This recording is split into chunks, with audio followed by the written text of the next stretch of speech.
What is up, everybody? Matt Modi here to give you my favorite NFL player prop picks for the Week 13 Sunday-specific NFL betting slate. So we're talking Sunday, December 1st.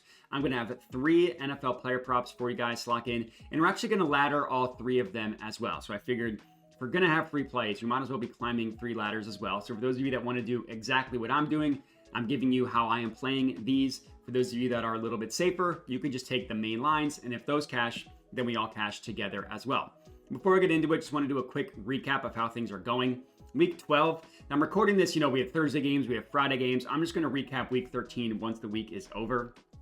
So to give you Week 12 results, just to not pretend like I'm hiding anything, not great. Week 11 and Week 12 were our 2 worst weeks of the season, which is brutal that they happened in back-to-back weeks. That's never fun.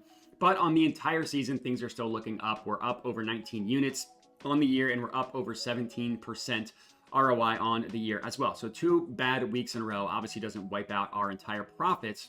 Let's just hope we can get back in our winning ways. I know I did record this after Thanksgiving. I know we had a profitable day on Thanksgiving. We'll have to see how Black Friday and everything else goes from there.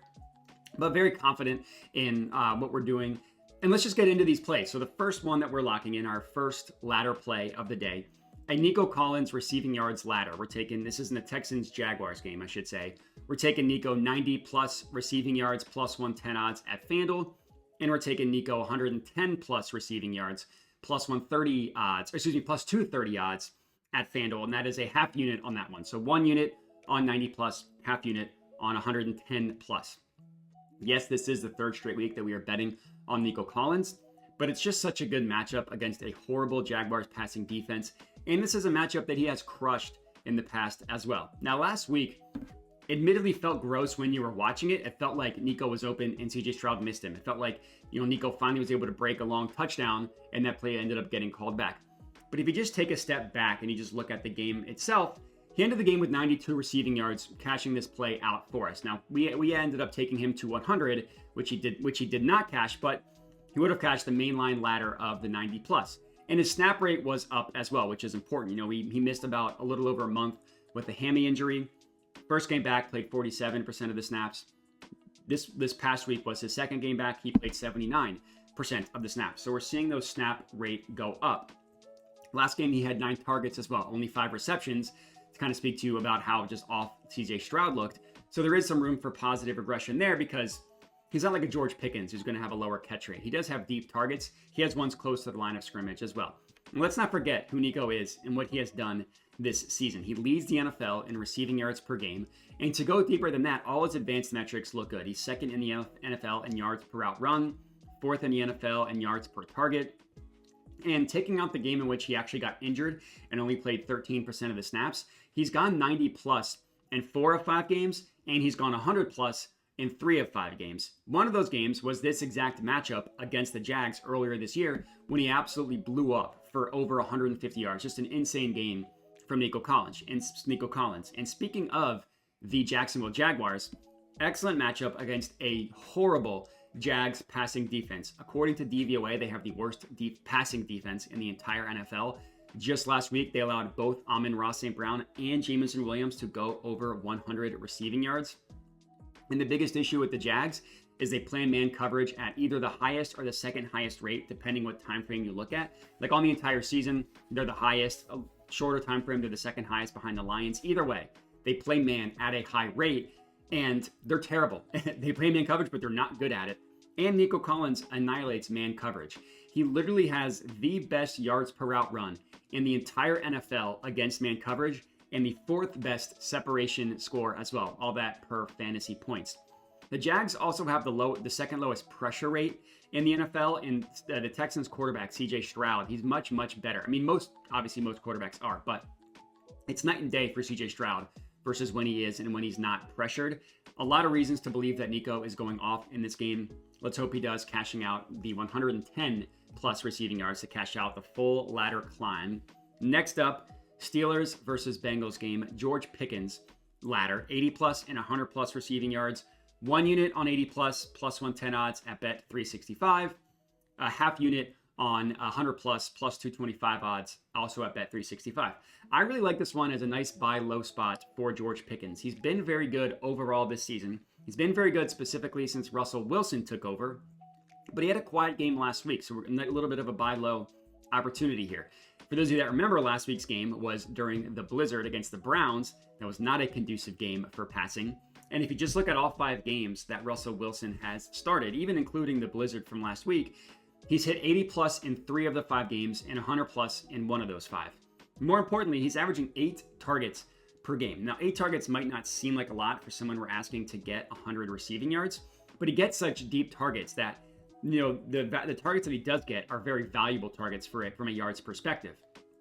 He's got the 7th most receiving yards on the year in the NFL, and he's got the 2nd highest ADOT of all receivers that are in the top 10. So in terms of average depth of target, of all the receivers in the top 10 receiving yards, only Terry McLaurin has a higher average depth of target than him. And it's a very, very good matchup against a bad Bengals defense. The Bengals have the 6th worst passing defense in the NFL, according to DVOA, and they're pretty bad at giving up big plays. They're not like the worst defense in the NFL at giving up big plays, but they're below average.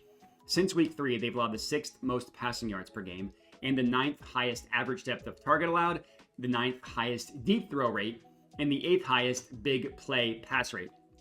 Big play being defined as 20 yards or more. So they're not like the worst in the NFL, but they're definitely, they're top 10. That's below average. And they've allowed some monster receiving performances this year. Last game, 123 yards to Ladd McConkey, 105 to Jacoby Myers, 85 to Devontae Smith, 84 to A.J. Brown in the same game, 111 to Zay Flowers, 100 to Terry McLaurin. And last year, I get a different situation. George Pickens almost had 200 yards against the Bengals. So let's hope he does that again. Or just the 100 to cash this out for us. That's play number 2. Lastly, our 3rd and final pick of the video, our 3rd and final ladder play as well. It's a Saquon Barkley receiving yards ladder, not rushing yards, not A.J. Brown receiving yards, Saquon Barkley receiving yards. I'm going 20 plus, 30 plus, and 40 plus. I'm putting a unit on the 20 plus, plus 105 odds at ESPN Bet, a half unit on the 30 plus, plus 225 odds at Bet365, and a quarter unit at Bet365 plus 425 on the 40 plus. Now, I'll admit for this game, I was heavily debating between A.J. Brown and Saquon Barkley. Obviously, I settled on Saquon Barkley, but if you want another lean in this game, I think A.J. Brown is a really good look. There's a couple of reasons what led me to Saquon Barkley. First of all, the Eagles are doing a much better job recently at using him in the receiving game than they did at the beginning of the year. It's a very, very good matchup for running back receiving props. And A.J. Brown, he has a really good matchup too. His yards are just so much higher. We're getting plus 110, plus 120 odds, depending on what book and when you look, for A.J. Brown to get to 100 receiving yards. Whereas Saquon Barkley, he can get 40 yards in one play. We've seen the big play ability from Saquon Barkley. And if you look at the season, he's hit 20 yards, which is the first leg of this ladder, in 6 of 11 games. He's hit 40 yards, which would cash out the full ladder, in only 3 games this year. However, he's done that in 3 of the last 4 games. So the only 3 games in which Saquon Barkley has recorded 40 or more receiving yards has happened in the Eagles' last 4 games. The first 8 weeks of the season, the Eagles, their answer to pressure was Jalen Hurts pulling the ball too long and then getting sacked. The last couple weeks, they've done a much, much better job using Saquon Barkley in the air on these plays in which Jalen Hurts is pressured. Last week they had a really, really nice designed screen to Saquon Barkley. 2 weeks ago against the Commanders, they had a nice dump off to Saquon Barkley where he ran for 40 yards after that. They never used to do that with running backs. When they signed Saquon Barkley, it wasn't just because he's going to be good in the running game. It's because he's also good in the passing game. We haven't really seen that until recently. Now, obviously, he's blown up from a running game perspective as well. But I do think that Saquon Barkley being an option in the receiving game when Jalen Hurts is being pressured is important in this Ravens matchup for a ton of reasons. Number one, the Ravens do a good job pressuring the quarterback. They have the 5th most pressures in the entire NFL. Last week, the Eagles played the Rams, another team that's good at pressuring the quarterback. The Rams are 6th in pressure rate. That was a game Saquon Barkley had 47 receiving yards. He also ran for 255 yards in that game as well. So the fact that he was also good in the receiving game just speaks to how good he is. And, the Eagles have been able to run the ball on anybody. I'd be surprised if they're able to run the ball to the same extent against this Ravens defense. They're getting back some players healthy. Roquan Smith, even Michael Pierce might play in this game. And in general, the Ravens are just a team that you can't run on.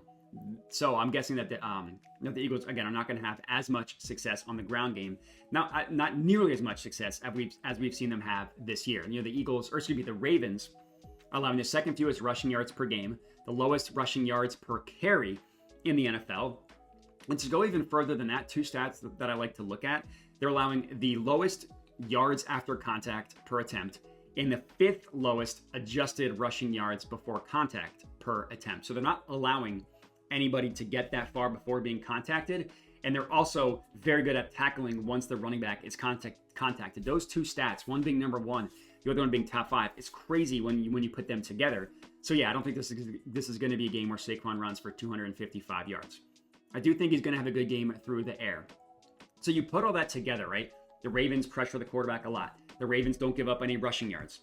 They can be had through the receiving game for running backs. They are currently allowing the most receiving yards to running backs in the entire NFL. You know, we just need Saquon to get to 40 receiving yards. He could go off for 100 receiving yards in this one if they really identify an advantage there. Let's hope he at least gets to 40, cashing out our full ladder. And that's all we got. I appreciate everybody for watching. Make sure to like the video, comment, subscribe, all that good stuff, and have a good one.